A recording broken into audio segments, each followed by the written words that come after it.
O Itatiaia agora conecta o Egito, cidade de Sharm el-Sheikh, onde o evento acontece. Quem começa falando com a gente é o arquiteto e urbanista mineiro Sérgio Missior, que participa da COP27 no Egito. Boa tarde, Sérgio.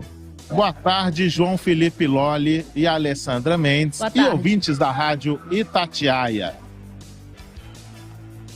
Ô Sérgio, a conferência sobre o clima teve início no dia 6 de novembro, vai até sexta-feira, né, dia 18, são, portanto, 2 semanas de evento. Qual que é o saldo dessa primeira semana da COP? O que de mais importante foi discutido até agora?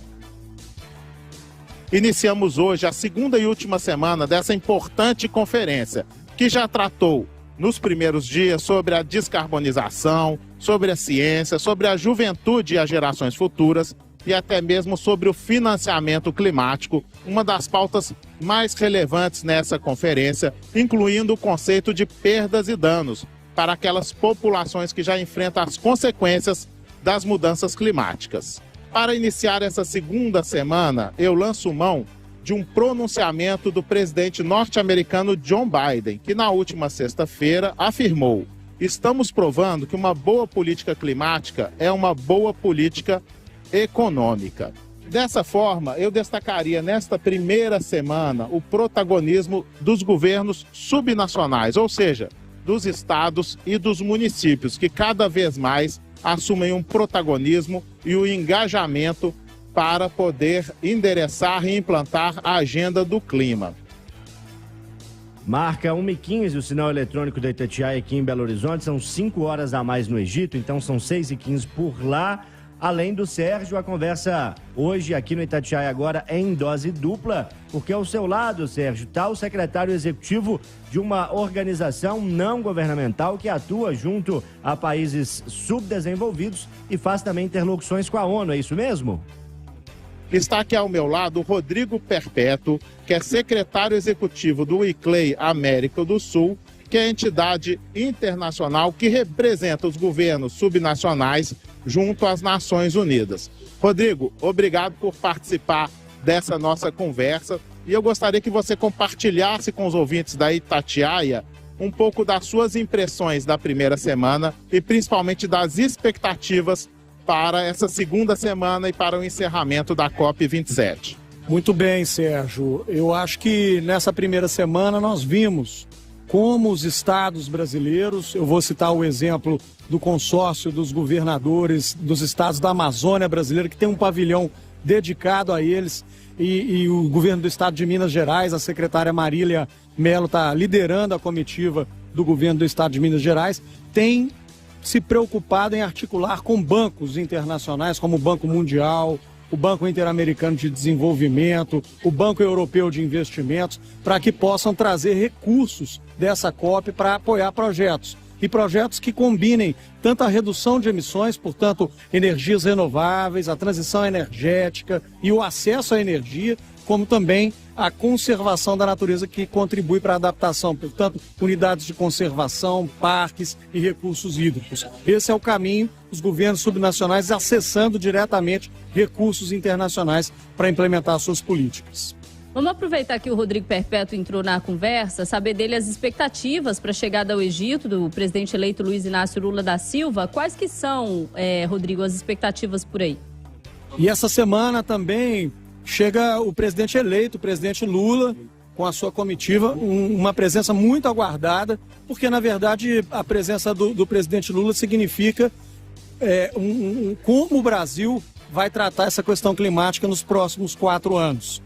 Países como a Noruega e a Alemanha já sinalizaram a retomada dos investimentos na cooperação climática com o Brasil e existe, portanto, uma ansiedade da comunidade internacional para a sinalização do próprio Lula e a gente espera que isso possa significar, de fato, investimentos privados, investimentos públicos e mais recursos para o Brasil implementar a sua agenda climática. De fato, eu participei justamente nesta manhã de um painel sobre o financiamento de ações climáticas no Brasil e o representante da Alemanha afirmou de forma repetitiva financiamento, financiamento e financiamento.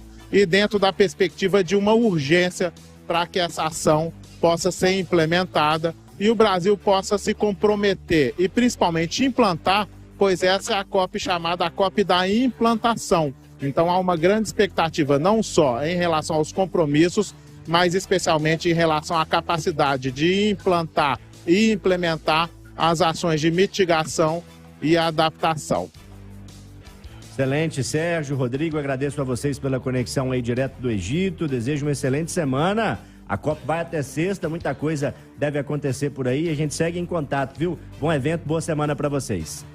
Um forte abraço e boa tarde a todos. E eu agradeço a contribuição do Rodrigo Perpétuo, representante do ICLEI, e passo para ele aqui para as considerações finais. Não, dizer, Sérgio, que o cidadão pode e deve fazer a sua parte, né? Prestar atenção na alimentação, reduzir o consumo de proteína animal, prestar atenção na duração do banho, no uso da água, prestar atenção no descarte do lixo, em como ele se locomove na cidade, usar a mobilidade ativa sempre que possível. São uma série de comportamentos que o próprio cidadão pode adotar e com isso ele participa também da agenda climática. Um abraço a todos. Perfeito. Acho que o Rodrigo colocou com muita propriedade que, para além dos acordos das partes, dos acordos entre as nações, é determinante também uma mudança no comportamento e que esses compromissos possam se traduzir em ações cotidianas. Muito obrigado e até logo.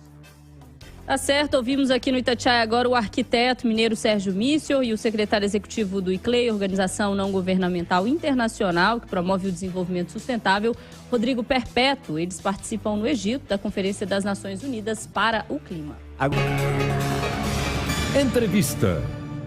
E é exatamente esse o assunto da nossa entrevista, a COP27 no Egito, porque o presidente eleito, Luiz Inácio Lula da Silva, já embarcou para a África, onde participa da Conferência do Clima da ONU. Lula foi convidado pelo presidente egípcio e deve desembarcar durante a madrugada. O petista deve formalizar o interesse do Brasil em receber a COP30, evento programado para 2025, já durante o próximo governo. O presidente eleito pode também anunciar nomes da futura equipe que vai atuar na área do meio ambiente e a criação de uma autoridade nacional para a área de mudanças climáticas. Lula deve ficar por 2 dias no Egito e então segue para Portugal, onde deve ser recebido pelo primeiro-ministro Antônio Costa.